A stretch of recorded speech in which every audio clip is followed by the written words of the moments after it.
Hey guys, welcome to my YouTube channel. कैसे हो आप सभी? आशा करती हूँ आप सभी बहुत अच्छे होंगे। तो आज का जो ब्लॉग है वो मैं आप लोगों से शेयर करने वाली हूँ। वीडियो पसंद आएगा तो प्लीज़ वीडियो को लाइक कीजिएगा, कमेंट कीजिएगा और शेयर भी कीजिएगा। प्लीज़ प्लीज़ प्लीज़, क्योंकि आप जितना लाइक और भर भर के कमेंट करोगे ना तो मेरा जो चैनल है वो किसी नए पर्सन के पास रिकमेंड होगा और मेरे जो सब्सक्राइबर है वो भी बढ़ेंगे। तो प्लीज़ मेरे लिए इतना कर दीजिए। आप लोगों से एक बात शेयर करने वाली हूँ जो मेरे दिल में ना हमेशा से खटकती रही है।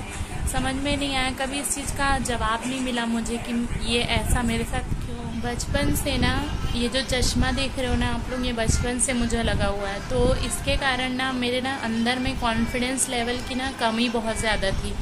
मैं अगर 4 लोगों के बीच में भी अगर खड़े होती थी ना तो मेरे में कॉन्फिडेंस लेवल उतना ज़्यादा नहीं था कि मैं कॉन्फिडेंट होकर किसी से बात कर सकूं। जैसे बाकी लोग बात करते हैं उतना हिम्मत नहीं होती थी, उतने कॉन्फिडेंस के साथ मैं बात नहीं कर पाती थी, क्योंकि मुझे ऐसा लगता था कि मैं उतनी अच्छी नहीं दिखती हूँ, एकदम गंदी स्मार्ट नहीं दिखती हूँ, बट इतनी भी ज़्यादा बुरी नहीं दिखती हूँ कि 4 लोगों के बीच में खड़े होकर मैं बात न कर पाऊँ। वो चीज़ें ना जैसे वक्त के साथ जैसे जैसे मैं बड़ी होती गई तो मुझे ये सारी चीज़ें समझ आने लगी कि लोगों के सामने बात करने के लिए आपका खूबसूरत होना ज़रूरी नहीं है, आपके चेहरे में ये चश्मे लगा हो या ना लगा हो इस चीज़ की ज़रूरत नहीं है। क्योंकि जब हम छोटे होते हैं ना तो बच्चा बुद्धि होता है, मतलब जो दिमाग होता है ना वो बच्चे लोगों के जैसे होता है। ऐसा लगता है कि हम भी दूसरों की तरह दिखें, हम भी एकदम स्लिम ट्रिम हों, अच्छे दिखें, इस टाइप का मन चाहता है। लेकिन जब वक्त के साथ जैसे मैं बड़ी होती गई, मैच्योरिटी आती, अभी भी मैं उतनी मैच्योर नहीं हुई हूँ। मुझे ऐसा लगता है कि मेरे में अभी भी थोड़ा सा बचपना भरा हुआ है। मेरी मम्मी बोलती है मुझे, क्योंकि कुछ चीज़ें ऐसी हैं जो मैं समझ नहीं पाती हूँ, तो मम्मी वही बोलती है मुझे कि तुम्हारे में अभी भी वो मैच्योरिटी नहीं आई है। पता, जब मैं छोटी थी ना तो मेरी दादी थी, मैं घर में इकलौती लड़की हूँ अपने घर की, तो मेरी दादी मेरी सबसे ज़्यादा केयर करती थी, मेरी परवाह करती थी।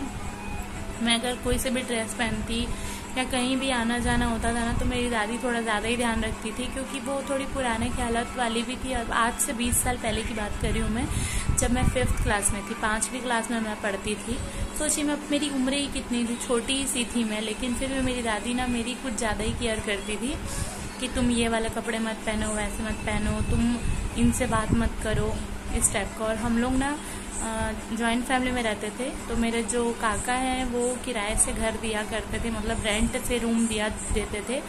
तो तब ना सब बैचलर लड़के लोग रहते थे, तो मेरी दादी को कुछ ज़्यादा ही फिक्र थी मेरी तो मेरी दादी का फिक्र करना, मेरा केयर करना वो मैं समझती हूँ, क्योंकि वो मेरी खुद की अपनी है। लेकिन कुछ ऐसे रिलेटिव्स भी थे जो मेरे पीछे पड़े रहते थे। मेरा बाकी लोगों से फेयर था, बाल भी मेरे अच्छे लंबे थे। अभी मेरे बाल बिल्कुल भी नहीं बचे, लेकिन जब मैं छोटी थी ना तो मेरे बाल इतने घने थे, इतने मोटे थे, पूरे कमर से भी नीचे आते थे। लेकिन जब मैं 11th में गई तो मैंने अपने बाल पूरे कटवा दिए। मुझे लंबे बाल बिल्कुल नहीं पसंद आते, अभी भी मुझे लंबे बाल नहीं पसंद है।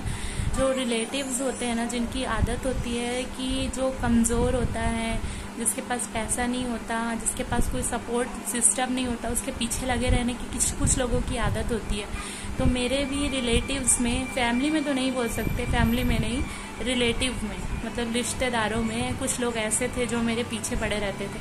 5वीं क्लास कितनी छोटी थी मैं, लेकिन अगर मैं किसी लड़के से भी बात कर लेती थी ना तो उस बात का बतंगड़ बना देते थे कि दीक्षा उस लड़के से बात कर रही थी। जो रिलेटिव्स हैं उनके घर में भी लड़कियां हैं, जब उनके घर की लड़कियां भी बड़ी होने लगी तो वो घुटने से छोटे कपड़े पहनने लगी, उनको तब कोई प्रॉब्लम नहीं हुई। वो लड़कों से भी मिलती, उनके साथ घूमती फिरती, सब कुछ करती, लेकिन तब उनको कोई प्रॉब्लम नहीं हुआ। लेकिन अगर मैं घूमती फिरती बात करती ना तो उनको इतनी ज़्यादा प्रॉब्लम होती, वो घर में आके सीधा बता देता कि दीक्षा उस लड़के के साथ खड़े होकर बात कर रही थी। और आज मैं वही सारी चीज़ें देखती हूँ कि उनके घर की लड़कियाँ आज जब लड़कों के साथ खड़े होकर बात करती तब उनको ये प्रॉब्लम नहीं होती। मेरे ही समय में ऐसा सब कुछ क्यों हुआ?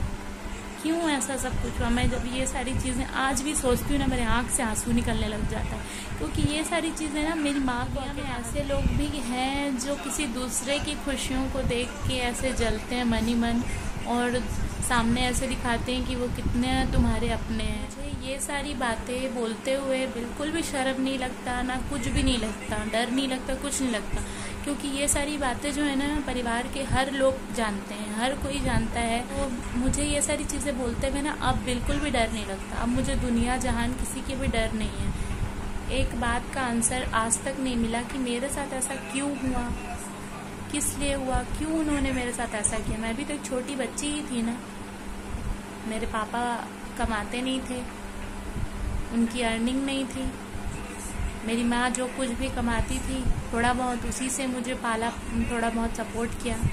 हाँ, मेरे काका काकी ने मेरा बहुत साथ दिया है, मुझे पढ़ाया है, लिखाया है, लेकिन मेरी मम्मी ने भी मेरे लिए बहुत ज़्यादा किया। जिसके पापा कमाते नहीं है ना, उसकी माँ को ये सारी चीज़ें सुननी पड़ती है, उसके बच्चे को ये सारी चीज़ें फेस करनी पड़ती है। ये तो मैं जानती हूँ अच्छी तरीके से और समझ गई हूँ। तो चलिए मिलती हूँ फिर अच्छे से ब्लॉग के साथ।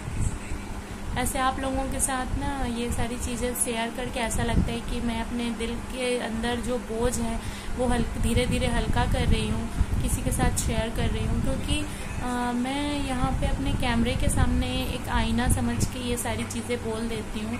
मुझे तो नहीं पता है कि कौन कौन ये वीडियो देख रहा है, कौन नहीं देख रहा है, तो मेरे दिल में जो भी आता है ना वो मैं बोल देती हूँ, जो अंदर में है इतने साल का वो मैं निकाल देती हूँ। तो बस नेक्स्ट वीडियो अच्छा सा व्लॉग होगा, आप लोग प्लीज़ उसको अपना प्यार दीजिएगा। तब तक के लिए tata, bye bye, take care.